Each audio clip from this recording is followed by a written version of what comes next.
Chapter. We're talking real money. It's too late for us, for humans. Trust me, it's over. You just don't know it yet. Something happened in the break? Well, no, it just keeps happening. No. Oh, okay. It's this AI thing. AI is trust me. Are they at your door? They haven't showed up at my place yet. No. They're making plans quietly in the background. I'm going to drown them in my lake then. Sorry. Yeah, that's the problem. They're undrownable. Try to wrap your hands around the neck of one. You can't actually do it. It won't work. Plus, I don't want to get near the water now. It's cold. Because AI's entering so many things, and it's really going to make we're going to do a show on this someday, or I'm going to do one or something, on really the changes that are going to come to investment advice that a lot of investment advisors are not going to like. Clients might. I don't know. I don't know how good it can be. But Vanguard, we like Vanguard generally. I love their funds. We don't like them as much as we used to. No, because they're conflicted. I also am not a huge fan of their personal advisor program. It's not horrible. It's not great. That's all. Yeah, it's neither good nor bad. It's just there, and it's reasonable, and at least it's some guidance. But True. Vanguard is working something new into their web presence, into their, the way we all interact with everything now. By the way, just as an aside, I host our website through a company called Squarespace, which is very, very good, or was very, very good. Used to have great customer service. I mean, incredible. I could call a phone number and speak to a human and usually get them within a couple of minutes. It was amazing. And now? Now, I'm lucky if I can have a real-time chat with them. And most tech support is through email, which is easily ignored and can take a very long time. So, anyway, we're doing everything. You sound old, Boomer. Sorry. I am. But now we do everything online. And so, I know. As part of that, to try to help old people like me, they are building in some artificial intelligence, what they call nudges, into their web experience. For those who won't budge, they're going to help you with a nudge. Yeah. Thank you. I spent all weekend working on that one. I knew either had a joke or a pun in there. I think he also has what he thinks is a joke in there somewhere. I'm not even going to go there because you so beat me down with it that I've let it go. This is a fascinating situation because what they're trying to help people that probably, when I read these things, probably need an advisor. Yeah, probably. Probably do, but think, no, I can save a lot of money and do this on my own. Because a stat still astounds me that a third of the money that moves from a 401k to an IRA is still sitting in cash for 7 years. It suggests people either don't know what to do, they're scared to do it, like caller last hour. I was going to say, or like Wes's wife last hour. Right, I'm not going to do it. No way, the market goes down. Yep, it goes down. It's way high. Exactly. Which is all well, I guess when I read this, their intent is to help people get moving, get something done. Fine, okay, they say they're going to have about a dozen nudges in place by the end of the year. It sounds funny. Self-directed means you don't have to go along. It also means you're never sorry. No, I'm sorry. That's bad. But the thing is about this, here's the question. It's another one I don't get. I don't know why love I don't means get you never have to say you're sorry or something? Self-directed means never having to say you're sorry. Exactly, because it's your fault. Okay. So they're doing all these things. It's great. And by the way, one of the things that was nice to read, because we used to hear a lot from people about all the complaints about their online stuff that was horrible. They say those complaints have gone way down. That's terrific. Good. That's good. But here's the struggle that I have. Yeah. And you already mentioned this when we talked about this yesterday. Yeah. What are they going to nudge you into? Well, and that's the part. They're also setting up not just nudges to get invested, but they're saying they have too many funds, so they don't want to show you the list of all the funds. No. They want to show you a list that has been condensed somehow based on some sort of rules, but what are those rules? The devil in this case is really in the details. Big time. Is their nudge going to be toward a more lucrative, actively managed Vanguard fund, which on average probably has an expense ratio of what, 30 basis? Yeah. Pardon me, 0.30? Wait, 30 bips? 30 bips? God. Now we'll never. I had to get the bips in. Versus an index fund, what they operate at sometimes at 0.03. Yeah, 1/10 of the price. What would you do? 1/100ths of 1%. What would you do? Boy, we have to say that a lot of ways, don't we? What would you do if you were running the place? And your job depended on the place being profitable. I don't know. Wait a minute. Me running the place? Or because I would just, if they didn't like it, if you were the CEO and they said, "Hey, next quarter, we're in the fourth quarter now, you got to chick things up." That's why I could never be the CEO of a company, because I wouldn't. So that's a question, but it's even worse. That bad. Speaking of nudging, I mean, you saw in this article that Robinhood, it's going to enable its AI to help investors build and design custom indicators, which they can use to identify trading opportunities. That's a real form of help there. That's kind of help. Like Robinhood nudging you with an arrow in a bow. You get the idea. Yeah. Again, as you said, the devil's in the detail. There isn't one right, there isn't one wrong. You're going to have to pay attention. You can't just say, sure, I'll go ahead and do that, because they may put you in an actively managed fund that's far more expensive than another one you could have been in. And the moral of the story is, AI's coming. Hopefully it'll be right. 855-935-TALK. Tom and Don are talking real money. Do you suffer from financial flinch reflex? Hi, I'm Don McDonald, and financial flinch reflex, or FFR, is a widespread condition triggered by watching too much financial news and not having a solid retirement plan. Common symptoms include doom scrolling, yelling at your portfolio, and considering gold bars, crypto, or your brother-in-law's startup. Markets don't cause panic. Not having a plan for them does. The best treatment? A real financial plan. One that's based on your life, not the latest headlines. And yes, we're talking to you, future retiree. Start your financial calming regimen today with a free, no-pressure meeting with an Appella advisor at TalkingRealMoney.com or call 800-386-3004. That's TalkingRealMoney.com, because a plan is the antidote to panic. Side effects of planning may include peace of mind, smarter investing, and fewer late-night CNBC binges. Please plan responsibly. Appella is an SEC-registered investment advisor. See AppellaWealth.com or the firm's Form ADV for more details. For your real life and real future, Tom and Don are talking real money. I think I'm going to have to look at something a little more expensive for my Italian villa. What was wrong with the other place? I was just reading the description, and, the house... A little broken down? The stone house part of it, the original part, was built in 1790. Yeah, I hope they've been taking good care of it. And still has its original floor. From 1790. And, by the way, it was built in 1790. What is it missing? What room didn't you have in 1790? Wow. In a house. You could living room? No, you had those. You lived in the house. You had a bedroom. You had a kitchen. What was the one room you didn't have in a house in 1790? Yeah. Doesn't have one of those. By the way, I want one of those. That's a prerequisite. When I went to Italy in 1981 with my old man who had been there in 1944, the barracks that they had built in still there. Nothing. We walked up and he goes, looks like it did 40 years, hadn't torn it down or nothing. Wow, still sitting right. That's crazy. Yeah. All right. 855-935-TALK is our phone number. Don't rent that either, 855-935-8255. And we get questions in at TalkingRealMoney.com, too, and a lot more of the spoken ones. Hey, Don, I had more of a behavioral question for you, hoping you could help.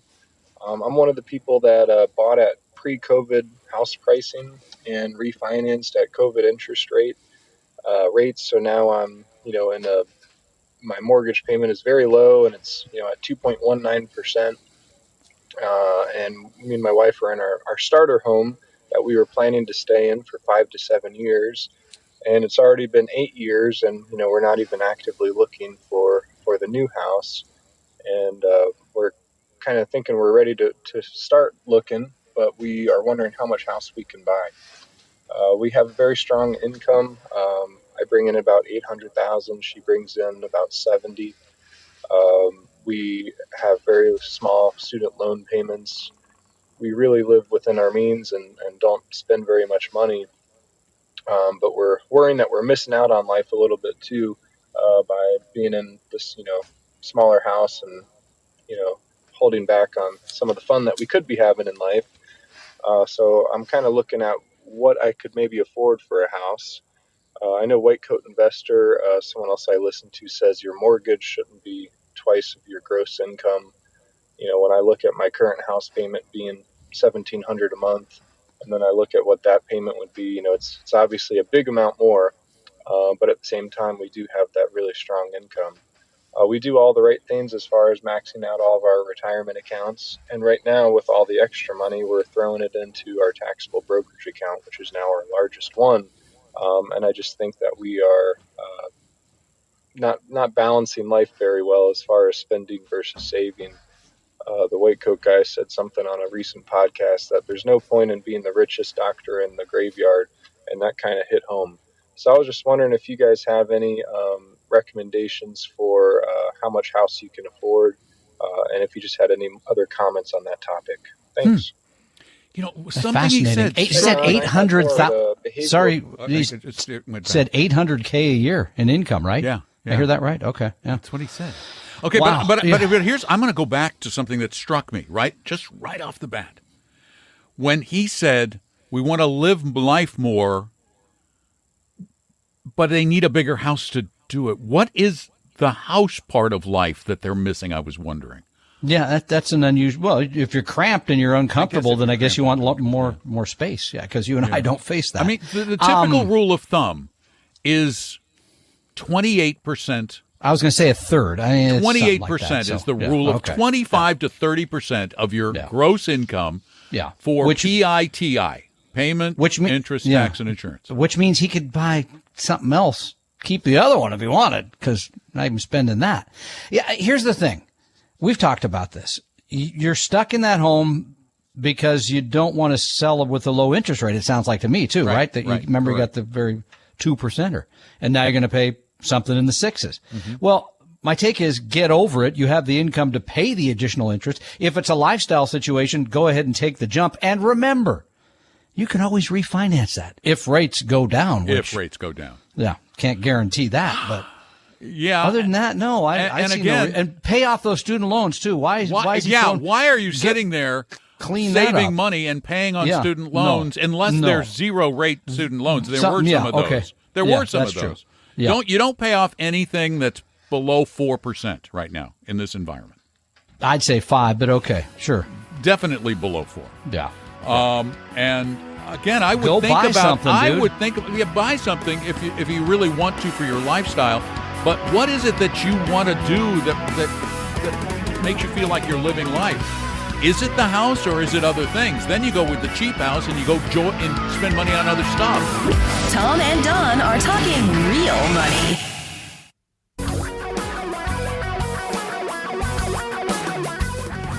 Reality radio for a really great future. We're talking real money. We gather together every Saturday around the radio or the streaming service, the microphone, the headphones. How do we get to Italy? How are they listening there? Streaming service. Okay, wow. It goes with that transcontinental cable that goes under the water or something, or how's that work? Probably, yes. They're big fiber optic ones now that carry data. Like for example, our web hosting service is in Europe for Talking Real Money. Wow. It's in Europe. And those shows fly back and forth. It's magical. Crazy. The internet is magical. Crazy. Yes. 855-935-TALK, though, is the number that allows you to enter into the realm here and have a little conversation with us on Saturdays from noon to 2 Pacific Time, 3 to 5 Eastern, on our show on Northwest News Radio in the Puget Sound area. So give us a call, 855-935-8255, just like Jim in Bellevue did. Hi, Jim. Welcome to the show. Hi, how you doing? Good. What's up? Good. Hey, I just had a question about, I have about a $10,000 investment in QQQI, and I know nothing's for free, and it sounds too good to be true. It pays 14% almost dividend, which are, I think they're treated in as far as taxes go very well. They're like 12.56 capital gains, and a lot of it's return on equity. So it's a very nice tax treatment. And I wanted to, but they don't have a very good long track record. But I wanted to get your thoughts if you know anything about it. Well, we know of it. It's the Morningstar or the Nasdaq high 100 income, high income. So what they're doing is they're distributing gains to boost the income yield. But I fear personally the volatility of this darn thing. As you said, it doesn't have much of a history. It's only been around. What's the standard deviation? It's been around for like 1.5 years. 3 years or something? No, it's only 1.5. Yeah, it's about less than 2. Tiny little thing, $5 billion expense ratio. And the problem is we don't even know the standard deviation yet because it takes a few years to measure that. No, it takes more time than we have to measure that. And the portfolio is very, very focused. It is, it's the top 10 holdings are NVIDIA, Apple, Microsoft, Broadcom, Amazon, Meta, Tesla, Alphabet, Netflix. I mean, it's just sound familiar? Focused as all get out. This, by the way, let's just stop right there just for a moment because I had a conversation with a couple this morning about that situation. We would prefer massive diversification over focus. In their case, by being in a few funds, they are very focused. I figured out about 30% of their portfolios in 10 stocks.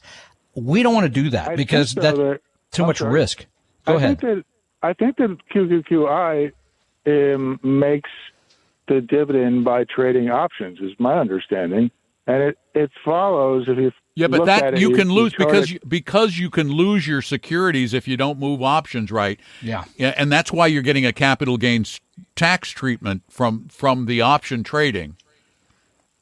Yeah. Otherwise, sounds it would be pure income. To me. It would be pure. It reeks of gimmickry. But there's no way to tell. There's no way to look backward and tell you how this might going forward. Other than to say it must, given its nature, have very high volatility. It must eventually have very high volatility. It is a very focused portfolio. It is massively large cap growth. And it really shouldn't be considered at least as a stable income generator. Yeah. I think that's a highly risky income. You say that it's very volatile, but at the moment it seems to follow QQQ very closely, but a little bit less. If QQQ is up X amount, it's a little bit less, and if it's down, those options could blow up though. A little bit more. Yeah, that's true. That's what I was. So I mean, its 1 year return is impressive, but the only reason it's impressive is because that segment of the economy has done very well. Going forward, though, we would never suggest this to anyone ever, because one, it's too focused. Two, it's way too focused. It's just I'd rather own the whole market than own a chunk of the triple Qs or the triple Qs with an option component, because in the future, the market may not work the way it has worked for it now. Do you remember March 2000?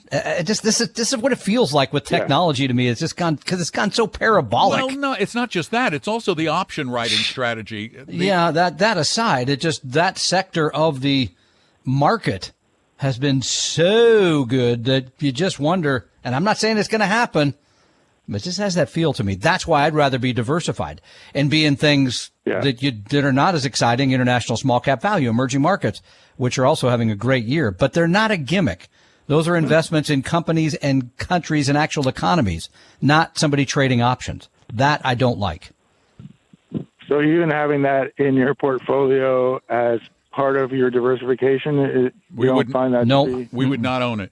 We would not own it because we believe in generating income as needed from a combination of the actual income stream, the predictable income stream. You see, this is not a predictable income stream. It's just in lieu of the growth. As a matter of fact, this could be a worse deal than the triple Q, because the triple Q is almost all going to be capital gains, pure long-term capital gains. Yeah. Could be.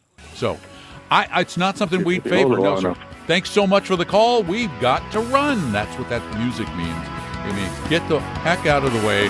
There's probably some news and stuff coming, or traffic or something. Oh, this kind of these spots in traffic. 855-935-TALK is our phone number. The lines are open for you. Tom and Don are talking real money. Your guides to a really great financial future.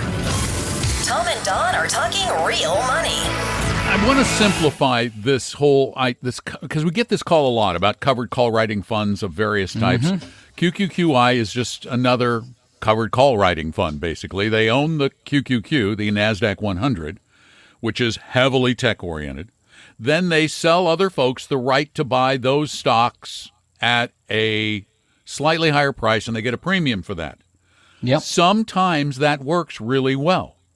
But you give up some things with, and by the way, there have been some big disasters.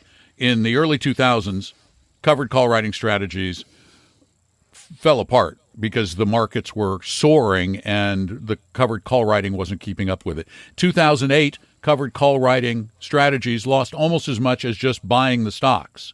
So, but you lose in a good market, you lose a piece of the upside, and that's obvious from the year-to-date return of the QQQ versus the QQQI. It's about 3 percentage points difference, about 17 on the QQQ and about 14 on the QQQI. So you're giving up upside. What are you getting in return? You're getting a check, but we don't think that's the way to get a check. That's the only... I guess my question always these things, why? Well, because it feels like you're actually getting income, a check from it, a paycheck. It feels more like a paycheck than taking a combination of capital gains and income, which is what we believe you should do. What we suggest, yeah. Right. You build the portfolio things, you get the income, plus the market goes up, you take some of that, you get your income off it. It's more sustainable. Let's say you own the QQQ and you own some bonds. Well, you can take the income from your bonds, and if you need more, you can take some of the 17% in 1 year gains from the QQQ as opposed to the 14 income and gains combination. Make sense?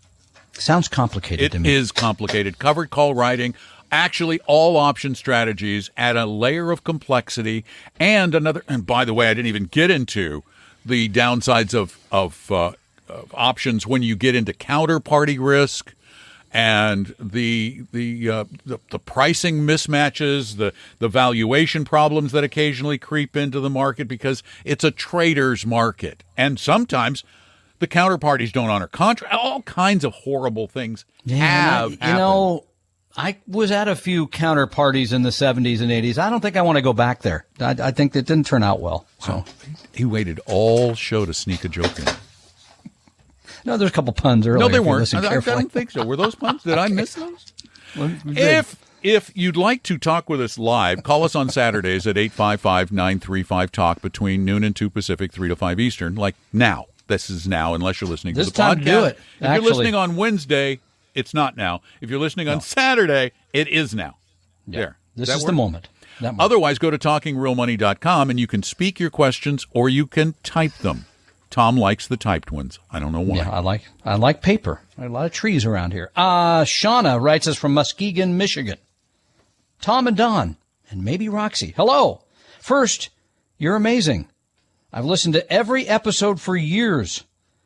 Even when you repeat yourselves, I see it as positive reinforcement because emotions still cloud our financial choices. See, that's something I said to you many times. You said, we already talked about that. I know, but we still talk about some of these things way too often. So thank you. 1,737 episodes as of Friday. That's shocking. And no, I never tire of Tom's jokes or Don's leaf blower rants. I think those are leaf blower rants are mine, but I'll allow that. No. I had more leaf blower. Because remember, they were always during the show outside. Until I built my quieter studio, we used to have them all the time. I just don't like leaf blowers. I think that, again, that'd be the first thing I outlawed as president.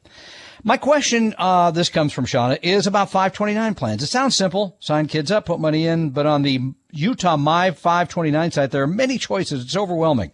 Then she launches into all the people she wants to help, which is wonderful, and how somebody got into University of Puget Sound, and they're trying to pay for that, et cetera, et cetera. But the important part is, which plan do you take at Utah. In other words, which portfolio design do you employ?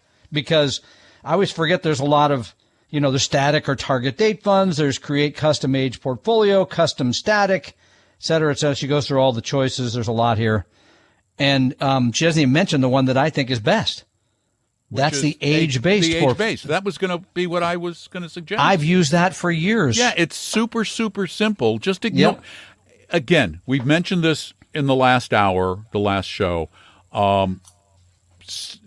Eliminate options. That's the key. Get rid of most of options trading. Get rid of most of the complex choices, and just focus on what seems to make the most sense, which is, and when you're sending a kid to college, it's got to be a glide path thing, because as they get closer to college, you really can't take the risk you could take when they were 2 years old. Exactly. So the whole point is, when they are 2 years old, or I have a new granddaughter who's like 5 months old, I bet her 529 is 100% in stocks. I haven't even looked. I should darn look at close. That. It should be darn close. Yeah. And then on the other hand, I have a daughter who will be going to college next year. Talk about sad. Hers, I bet you, is about 50-50, half in stocks, half in bonds, because you're going to need some of that money to pay. And by the way, I'll be holding back $35,000 of that for her Roth IRA contributions over the next 7 years. Awesome. The Roth I know, part, it's really great start. Yeah. Great start. So, yeah, I think the age-based is inexpensive. It's simple. You don't have to do it. I do nothing. I check the balances when I either make a contribution or every 6 months I put it in my spreadsheet. But other than that, I don't do it. There's no work to be done. It's very, very simple. So I love it. Age-based. All right. There we go. Yeah. Now, we also take questions and comments that you speak when you go to talkingrealmoney.com on the contact form like this. Hey, Tom and Don. I was listening to the show the other week, and Tom had an interesting caller from a gentleman who had set up some very generous Roth IRAs for his kids, who I believe he was funding through companies he had where he was paying his children to work for them. And I'm going to stop you right there because I didn't realize we were coming up on the break. So we're going to continue that after this brief interruption for commercials and traffic. Don't go away, though. Stay. Tom and Don are talking real money. Do you suffer from financial flinch reflex? Hi, I'm Don McDonald, and financial flinch reflex, or FFR, is a widespread condition triggered by watching too much financial news and not having a solid retirement plan. Common symptoms include doom scrolling, yelling at your portfolio, and considering gold bars, crypto, or your brother-in-law's startup. Markets don't cause panic. Not having a plan for them does. The best treatment? A real financial plan. One that's based on your life, not the latest headlines. And yes, we're talking to you, future retiree. Start your financial calming regimen today with a free, no-pressure meeting with an Appella advisor at TalkingRealMoney.com or call 800-386-3004. That's TalkingRealMoney.com, because a plan is the antidote to panic. Side effects of planning may include peace of mind, smarter investing, and fewer late-night CNBC binges. Please plan responsibly. Appella is an SEC-registered investment advisor. See AppellaWealth.com or the firm's Form ADV for more details. For your real life and real future, Tom and Don are talking real money. And we now return to our caller who was commenting on a previous call he listened to on a earlier show. I had noticed Tom's hesitation when the guy was describing his scenario, as it didn't sound plausible. And although you certainly can set up Roth IRAs for your children and pay them through your business, you certainly can't pay them way more than the job would deserve. I would wonder if this guy was paying his children $50 to $100 an hour for shuffling papers around the office or sweeping the floors. He even mentioned something about mowing the lawns. So just for all the listeners out there, this can be done, but you have to do it properly and pay your kids a wage that is commensurate with the work that they're doing. Thanks for all you guys do. Appreciate the show. I don't recommend that for the following reason, because I worry that somewhere down the road, somebody says, well, wait a minute, how come you have a blah, blah number in your Roth? And they might say, show us the documentation. We've always because our daughters work for my wife's business. Yeah. On an hourly rate. So we've always very carefully documented that. I remember the call. It was I do too. It was like 80,000 in his kids' Roths or something, and they were still teenagers. I know. And we were going, that's a lot of money. Because I think somebody, when they have 500,000, the government's going to say, show me where you made that money to put the money in when you were 12. It maybe never happens, and maybe that's paranoid. I would prefer to only use W-2 income to make Roth contributions. Yeah. It's been discussed otherwise. But you could do W-2 income, and you've got... Oh, yeah, sure. It comes down room to... there. Yeah, but what he's saying is you don't want to pay your kids $100 an hour. Sure. But here's the other thing. Who's going to check? That's what I'm saying. It may be... I mean, literally. Doesn't matter. Anymore. Who's going to check? Anybody still left there? And if we get the shutdown, what does that mean? I know. I mean, I'm thinking, I haven't filed my tax return yet. Are they even going to process the darn thing if there's a shutdown? Yeah, I sent you a note yesterday about that. You saw the good news, right? About our I didn't understand. Oh, I thought I forwarded it to you. I didn't understand the form. Did you understand the thing? No, I have no idea. Well, then what was the good news? You didn't understand it either. Oh, the good news is we don't have to file returns in all these various states. That thing on our K1s. Yeah, K1. So it's very confusing. So you're right. Maybe it doesn't matter. No, I owe nothing. Here you go. Here's my return. Any questions? I owe nothing. Give me a call. That one. If you owed something last year and then you say nothing this, I don't know. I'm kidding, by the way. I do not mess around on my taxes. No, I have somebody else do the taxes, and I pay them. No. I don't mess around. It's one area of my life. No, not going to happen. I do my own taxes, but I know you do. You're way braver than I am. I have a computer that does it. I have a computer that could do it too, but there's no way I'm doing it. So, That when the returns are 120 pages. Forget it. No kidding. It's just ridiculous. Such a task. So, particularly. You're right. Does anybody read the 120? Probably AI read the 120 pages and go, wait, section 47 who knows? Well, actually, I ran our K1 through chat. Oh, yeah, you told me that. It totally got confused by it. It really did. It got confused. Went, no, wait, this makes no sense.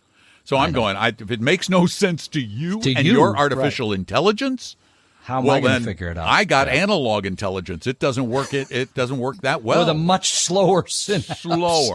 Hey, if you want to ask us questions in the future, now that the show is ending, go to talkingrealmoney.com. That is our website. There you will find a button that says Contact Us. Send us in a question. If you want a bunch of help, Tom, how do they get it? Quickly, you have 10 seconds. 5. You can go there and ask an advisor. It's ask an advisor. Okay, I thought I had that right. Sorry. The opinions and views expressed in this podcast were current on the date recorded.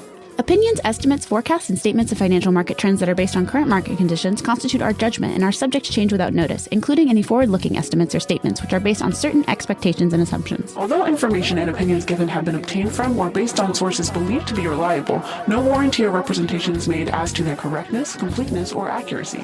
Information presented on the podcast is not personalized investment advice from Appella Wealth. The views and strategies described may not be suitable for everyone. This podcast does not identify all the risks, direct or indirect, or other considerations which might be material to you when entering any financial transaction. Past performance does not guarantee future results, and profitable results cannot be guaranteed. We hope you realize that the information provided on Talking Real Money is for informational, educational, and hopefully enjoyable purposes only. The podcast is not trying to get you to buy or sell any financial products or securities. Instead, the program is provided as a public service by Appella Wealth, a fee-only registered investment advisor. Please see Appella Wealth's ADV Part 2A on our website for information regarding Appella's fees and services. Appella Capital, LLC, DBA Appella Wealth, is an investment advisory firm registered with the Securities and Exchange Commission. The firm only transacts business in the states where it is properly registered or excluded or exempt from registration requirements. Registration with the SEC or any state securities authority does not imply a certain level of skill or training. Appella does not provide tax or legal advice, and nothing either stated or implied here should be inferred as providing such advice. Thanks for listening, and please visit TalkingRealMoney.com for more information and important disclosure related to performance of any specific index or fund quoted in this podcast. I think I need a nap.